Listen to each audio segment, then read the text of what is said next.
तैयार रहिए। स्टार्ट। उपाध्यक्ष महोदय, मैं समझता हूं कि अब तक इस वैदेशिक नीति पर न केवल इस ओर के सदस्यों ने ही बल्कि दूसरी ओर के सदस्यों ने भी प्रधानमंत्री जी को धन्यवाद दिया है। इसलिए मैं अपनी तरफ से धन्यवाद देकर उनका बोझ बढ़ाना नहीं चाहता। पैरा।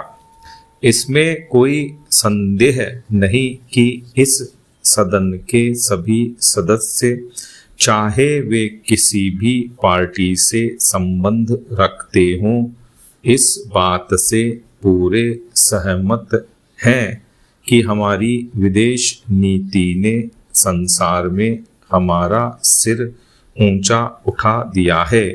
हमने पंचशील के सिद्धांत को संसार के सामने रखा है।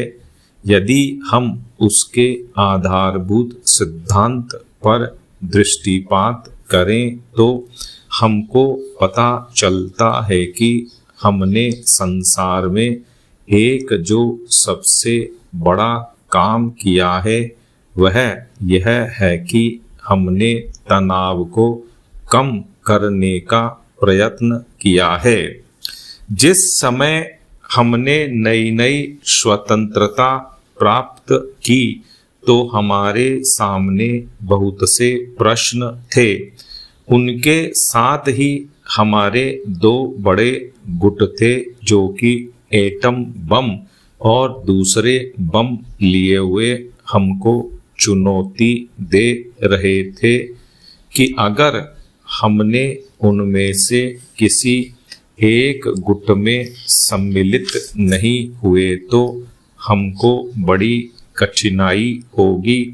उस समय भी हमारे प्रधानमंत्री ने हमारे देश को वैदेशिक नीति को इसी स्तर पर रखा जिसके कारण आज हम संसार में अपना सिर ऊंचा उठा सकते हैं।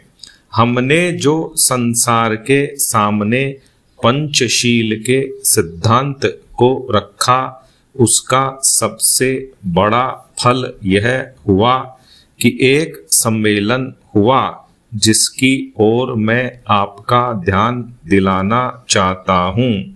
इस सम्मेलन में बड़े उत्साह के साथ संसार के 29 राष्ट्रों ने, जो कि एशिया और अफ्रीका से संबंध रखते थे, यह घोषणा की कि हम संसार में तनाव कम करना चाहते हैं और साथ ही हम यह चाहते हैं कि संसार में विभिन्न सामाजिक और आर्थिक नीतियां हैं वे साथ साथ चल सकें। हमारी वैदेशिक नीति में जो सबसे महत्वपूर्ण चीज है वह है सह अस्तित्व की भावना। उसी भावना के फलस्वरूप हम देखते हैं कि आज कोरिया का युद्ध नहीं हुआ जो कि एक तीसरे विश्व युद्ध के रूप में परिवर्तित हो सकता है।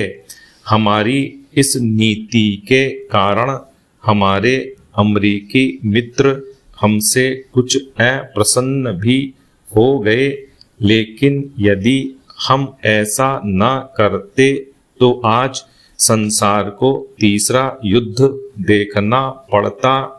मैं बहुत ज्यादा समय नहीं लूंगा, थोड़ा ही लूंगा। स्टॉप।